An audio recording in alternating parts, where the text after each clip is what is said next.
नमस्कार।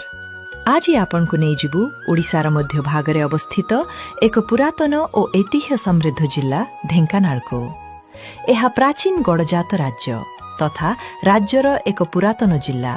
यह गड़जात राजा ढेंका सबरंक द्वारा स्थापित होइथिला इतिहास कहे। ढेंकानाल ढेंका सबरंक नाम रे जने सबर राजांक द्वारा शासित होउथिला।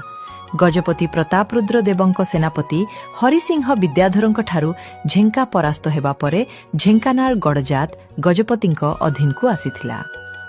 ढेंकानाल निज इतिहास रे अनेक घटना देखिछि।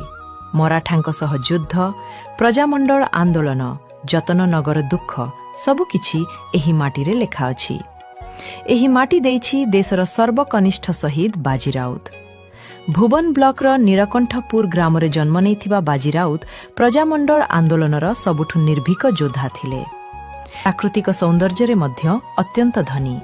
एहार पर्वपर्वाणी, मेला, परंपरा सबु मिसी एहाकु अलग। ढेंकानाल लोकप्रिय पर्व जोरंदा महामेला, भुवन दशहरा बलद जात्रा, ढेंकानाल लक्ष्मी पूजा, भूमि पूजा।